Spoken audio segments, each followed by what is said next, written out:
예, 문학과 인간 10조 2차 시 이제 동화에 대해서 좀 살펴봅시다. 1차 시에서는 수필에 대하여 공부를 했죠. 2차 시는 동화에 대해서 살펴봅시다. 우리가 흔히 동화라 부르는 문학 장르를 포괄하는 개념으로 아동문학을 이제 생각해 볼 수가 있죠. 아동문학. 자, 그러니까 소설, 시, 시곡은 우리 수업에서 보진 않았군요. 아직 살피진 않았군요. 하여튼 소설, 시, 뭐 수필 등은 그 대상이 성인이죠. 이게 이제 가장 큰 특징이죠. 다른 문학은 그 대상이 성인인데 아동 문학은 아동을 대상으로 한 문학이다라고 하는 그런 특징을 갖고 있어요. 그런데 여기서 문제는 이제 뭐냐면, 문제라기보다는 생각해 볼 만한 게 뭐냐, 특별히 아동만을 대상으로 한 문학에 필요한 까닭은 무엇이겠는가 이거예요. 이건 이제 아동 문학이 동화를 비롯한 아동 문학의 어떤 존재의 의의와 관련된 질문이죠. 특별히 아동만을 대상으로 한 문학에 필요한 까닭은 무엇일까요, 여러분? 그건 아동의 이해력이 어른들의 그것과는 큰 차이를 가지고 있기 때문에 아동이 쉽게 이해할 수 있는 형식과 내용을 필요로 하기 때문이다 라고 말씀드릴 수 있어요. 다시 말해서 어린이의 눈과 마음으로 본 이야기 세상을 어린이에게 이해되는 문장으로 쓴 문학을 우리는 아동 문학이라고 이해할 수 있어요. 어린이의 눈과 마음으로 본 이야기 세상을 어린이에게 이해되는 문장으로 쓴 문학, 이걸 아동문학이라고 설명할 수 있는데, 아동문학에는 동화, 대표적 동화, 동요, 동시, 동극 등이 있죠. 그러나 이 글에서는 동화 위주로 이야기를 전개할게요. 필요에 따라 동화와 아동문학이라고 하는 용어를 같은 의미로 사용할 거고요. 자, 동화를 비롯한 아동문학은 다음처럼 몇 가지 특징을 갖고 있죠. 우선 앞에 설명했던 것처럼 아동이 이해하기 쉬운 형식과 내용을 갖는다 이렇게 이야기할 수 있어요.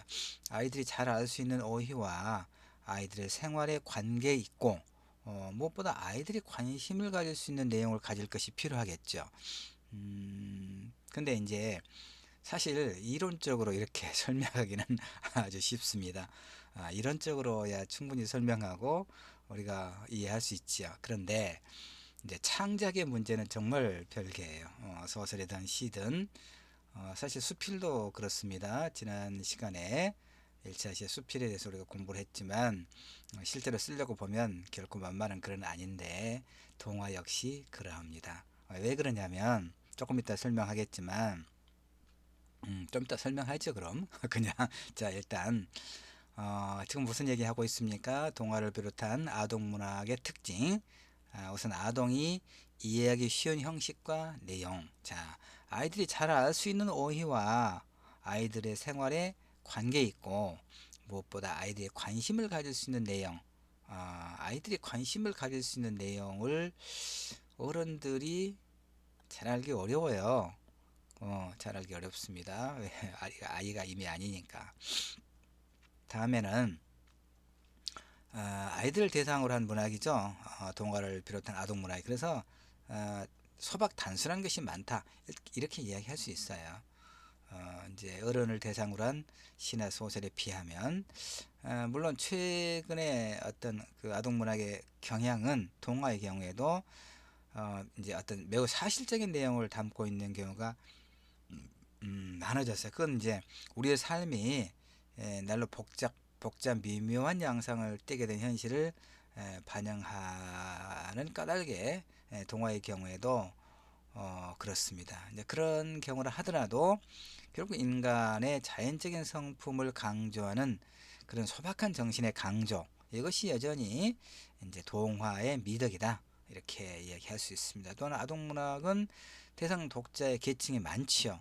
따라서 작품 내용의 난이의 차가 심한 편이지요. 아동문학의 독자는 그러니까 문장을 읽을 수 있는 때부터 성인이 되기까지의 아동.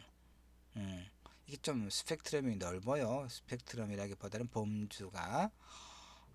특별히 유아를 대상으로 한 문학을 유아 동화라기도 하죠. 그림 동화를 포함해서.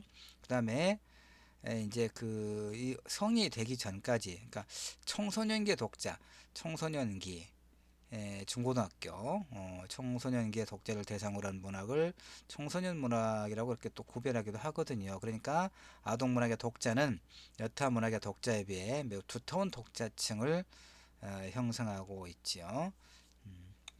고등학생, 중고등학교 그 연령대 청소년을 대상으로 한 청소년 문학도 있지만 또 뭐 고등학생만 되더라도 또 중학생의 어떤 개인에 따라서 성인을 대상으로 한 문학들, 이를테면 소설들을 또 즐겨 읽는 친구들도 얼마든지 있을 수 있겠죠. 물론 더 많은 수는 웹을 기반으로 한 뭐 웹소설이라든가 뭐 웹툰, 만화 이런 독자층이 굉장히 많은 걸로 압니다만은, 어쨌든 우리는 동화, 아동문학에 좀 한정해서 이야기를 진행하는 게 좋겠죠.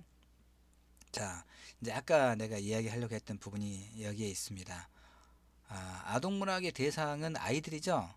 그런데 그 아동문학의 작가는 성인이죠. 이제 여기서 오는 문제가 발생해요. 성인인 작가가 아이들의 생활과 그들의 마음 상태 등을 잘 관찰하고 이해해서 적절한 내용과 표현을 통해 그들의 공감을 얻는 일이 중요하겠죠. 이게 이제 생각처럼 쉽지 않아요. 생각처럼 쉽지 않다는 얘기는 이제 창작의 측면에서 이야기하는 거예요. 왜냐하면 아동 문학의 경우 대체로 어떤 목적 의식을 갖고 창작하는 경우가 많아요.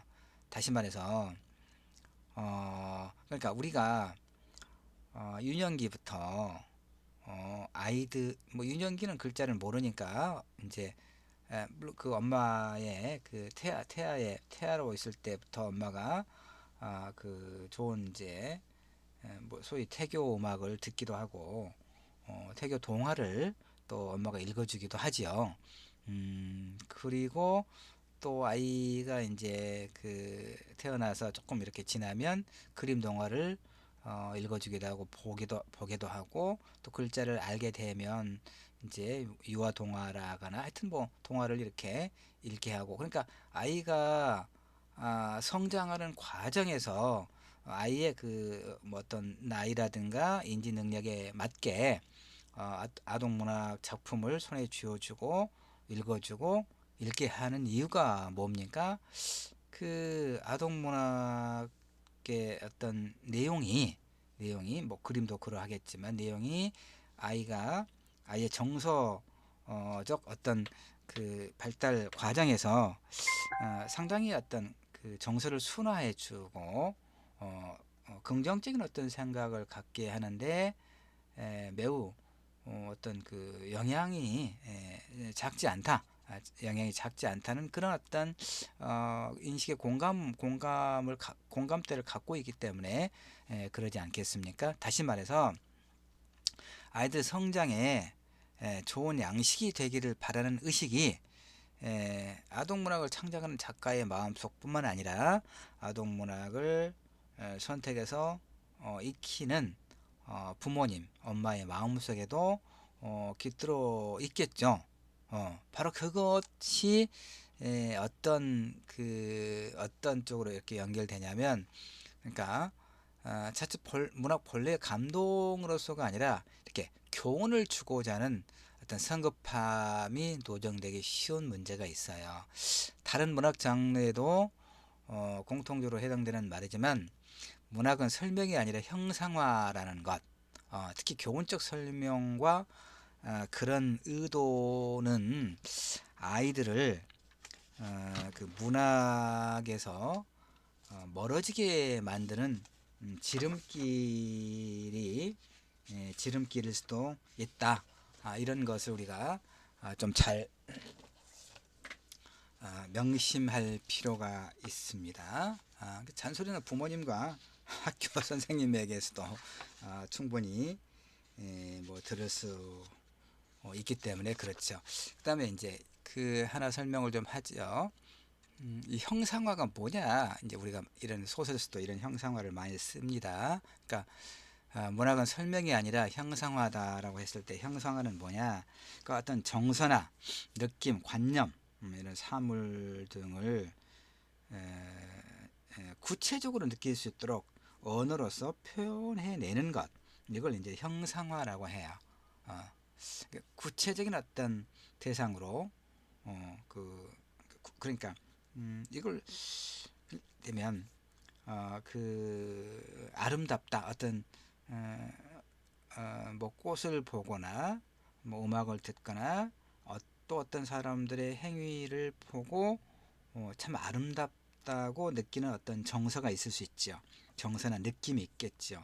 이것을 그거는 이제 그게 좀 추상적인 거거든요. 아름답다라고 하는 정서 내지 느낌이라고 하는 것은 관념이니까 이것을 언어로 표현해서 그 추상적인 어떤 정서 느낌 관념을 구체적으로 어, 인식할 수 있도록 하는 것, 이게 이제 형상화죠. 설명하고 있죠. 제가 지금 형상화를 어렵 어렵다는 생각이 들 수도 있겠군요. 음, 하여튼 이렇게 설명드릴 수밖에 없어요. 아프다라고 하는 그 추상적인 것을 독자가 아프다가 아니라 그 어떤 그 아픔의 정도를 구체적으로 실감 있게 언어로서 표현해내는 것, 뭐 이게 형상화다 이런 얘기입니다. 자, 동화는 우리 주변에 있는 어린이를 주인공으로 하는 이야기죠. 음, 친구를 배려하는 따뜻한 마음, 불평을 하고 싶어도 할 수 없는 어린이의 분한 마음이 손에 잡힐 듯이, 이거예요. 형상화라고 하는 것이. 형상화라고 하는 것이 손에 잡힐 듯 구체적으로 전해져 올 것. 그러니까 동화를 쓰려면 그래서 어린이에 대한 이야기와 이거죠. 동화를 쓰려면 어린이에 대한 이야기와 어린이를 위한 이야기가 전혀 다르다는 것을 우선적으로 이해할 게 필요해요. 어린이에 대한 이야기와 어린이를 위한 이야기. 그러니까 어린이를 위한 이야기를 쓰면 아이들은 안 읽어요. 우선 재미가 없으니까. 왜죠? 그 주제의식이 너무 많이 드러나기 때문에 그런 거죠. 어린이의 눈높이로 보고 쓸 것이 필요한데 어떤 아이는 재밌는 이야기를 좋아할 거고 어떤 아이는 슬픈 이야기를, 또 어떤 아이는 무섭거나 불가사의하거나 모험적인 이야기를 좋아하겠죠. 그래서 그런 조건에 부합하는 소재를 찾을 게 필요해요. 그 소재는 사실상 무궁무진하다고 할 수 있는데 음, 말로는 그래요. 말로는 그렇습니다. 다음에 이제 그걸 발견해내는 눈이 필요하죠. 그리고 어린이가 공감할 수 있게 어린이의 시선으로 사물과 대상을 볼 게 필요해요. 그래서 어린이들에게 사랑받는 동화를 창작할 수 있겠는데, 말은 내가 그렇게 어렵지만 않을 것이다 했는데 어려워요.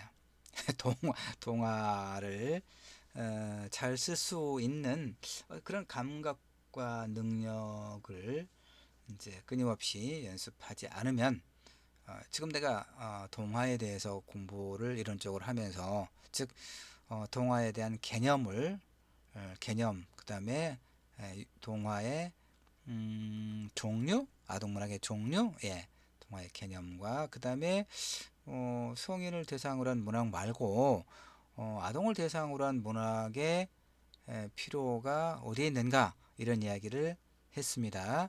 그러다가 어느 틈에 동화를 창작하는 것에 어려움으로 이야기를 부지불식간에 하고 있습니다. 이건 사실 내 경험이기도 해요.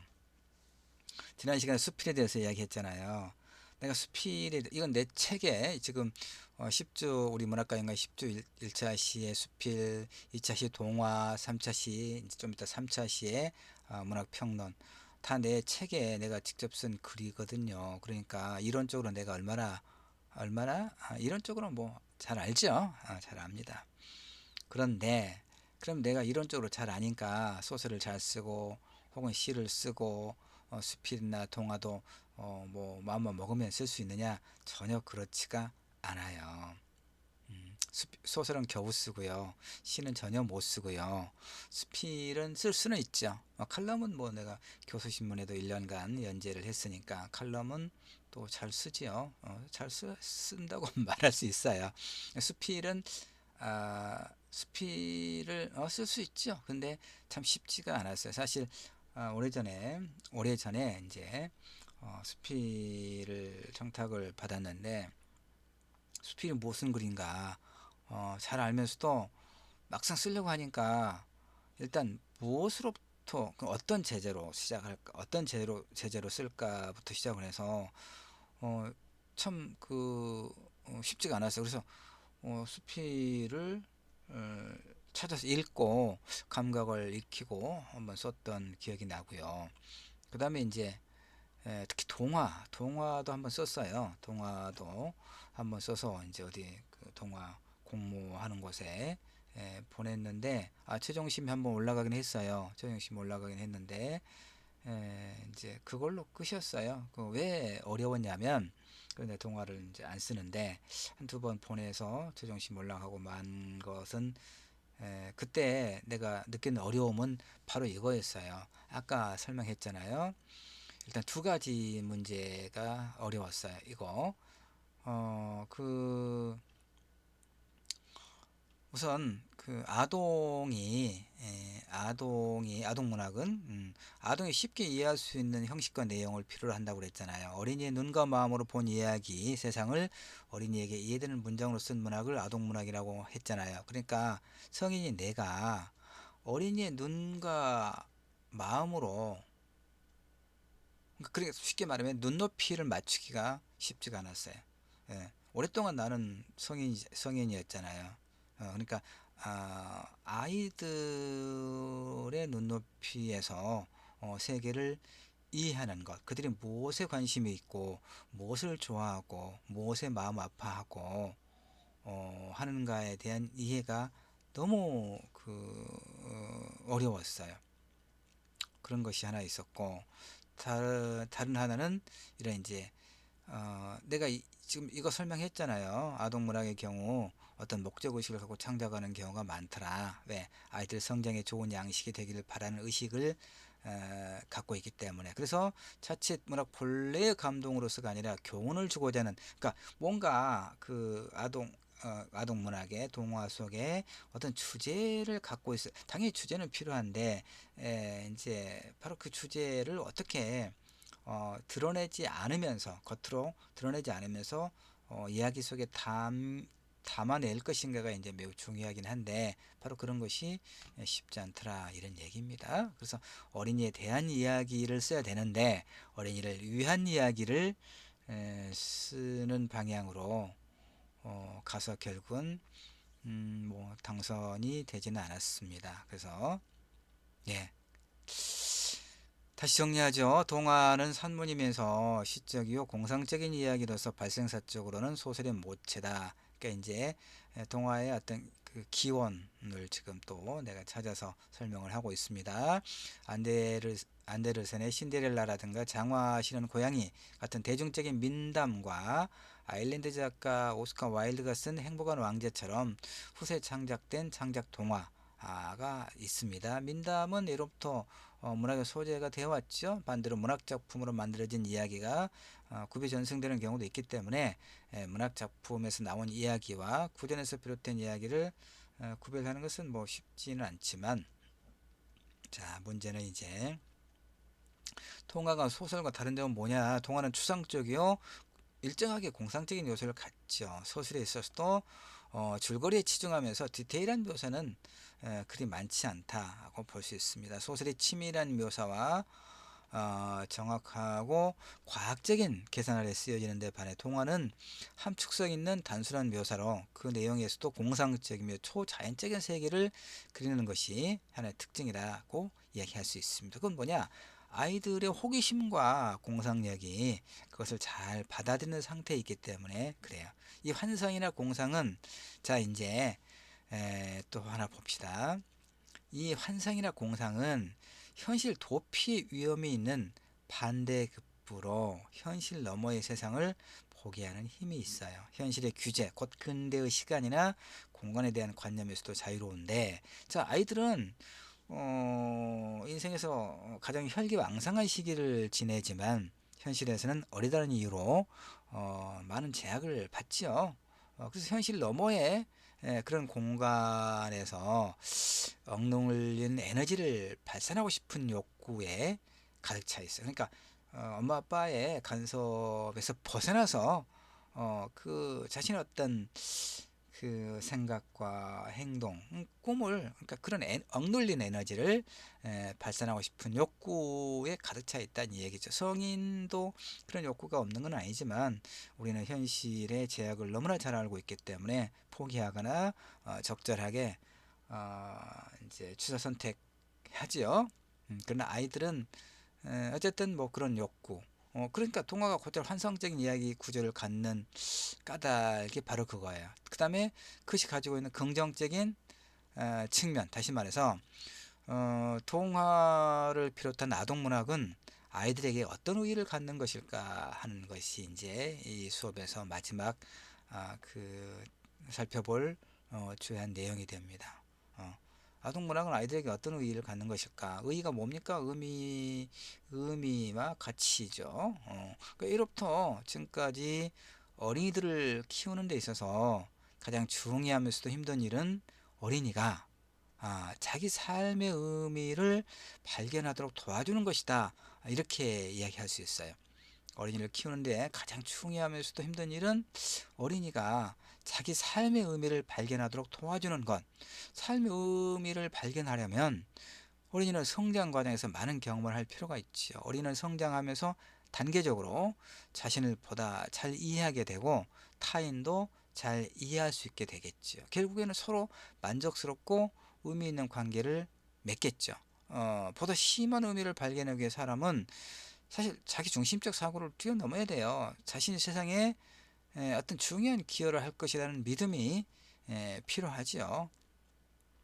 긍정적인 자아를 만들어 가기 위해서 그렇다는 거죠. 그리고 이제 삶의 일시적인 역경에 흔들리지 않으려면 뭐 아이들에게 이렇게까지 표현하면, 아이들을 대상으로 이렇게까지 표현하면 좀 지나치다고 생각할 수도 있겠는데, 어쨌든 아이들의 삶도 흔들려요. 성인들만 그런 게 아니라. 그래서 아이 삶의 일시적인 역경에 흔들리지 않으려면 스스로 내면적인 자질을 개발할 게 필요해요. 뭡니까? 감수성, 상상력, 지성과 같은 서로 상승작용을 하는 내면적 자질을 개발해야 된단 말이에요. 긍정적인 감정은 그러니까 우리에게 이성을 강화할 수 있는 힘을 줘요. 미래에 대한 희망은 어쩔 수 없이 부딪혀야 하는 역경 속에서 우리를 지탱시켜 주죠. 그러니까 문자로 기록된 이야기는 이런 읽기 능력을 포함한 어휘력의 습득은 물론이고 내면적 삶을 풍요롭게 만들어 주는데 이게 이제 아동 문학의 의의라고 말할 수 있어요. 어린이는 이야기를 통해서 감정의 동요를 극복할 수 있는 법을 배울 수도 있고 타인의 삶과 감정을 이해하는 법을 배울 수도 있고 그것을 기초로 어린이는 안정된 삶을 살아갈 수 있다. 이렇게 말할 수 있어요. 이거 이제 동화를 비롯한 아동 문학이 아이들에게 갖는 어떤 의의다라고 설명할 수 있죠. 통화의 수필에서는 이제 어떤 한계를 설명을 했었는데, 통화가 갖고 있는 뭐 일정한 한계랄까 이런 게 있을까요, 여러분? 한 가지는 내가 말씀드릴 수 있어요. 뭐냐면 동화가 지나치게 이거죠. 환상이나 공상은 사실 현실 도피의 위험이 있어요. 그러니까 지나치게 되면 게임에 몰두하면 비현실적인 사고를 형성하는 정서라든가 사고를 형성하게 되는 그런 위험이 있는 것처럼 동화가 지나치게 현실의 문제, 아무리 아이들을 아동을 대상으로 한 아동 문학이라 할지라도 그 아이들이 당면한 어떤 현실의 문제를 지나치게 우회해서 오해해서 현실 도피의 그런 어떤 어떤 작용이랄까, 이런 것들에 대한 염려는 있을 수 있다. 뭐 이 정도만 해야 될 것 같군요. 음악 한 곡을 좀 듣죠. 아이유가 부릅니다. 봄 안녕입니다.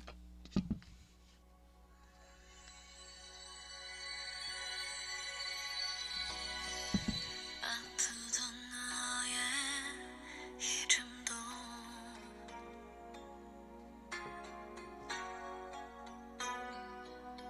이제는 미련이 아냐. 하얗게 잊어버린 듯 살다가 또 한 번 마주치고 싶은 우연이지.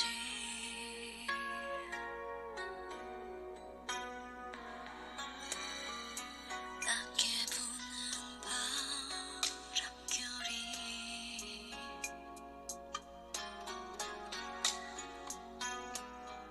희미한 계절의 기적이 내게는 전혀 낯설지 않아. 혹시나 하는 맘에 손을 뻗어보네.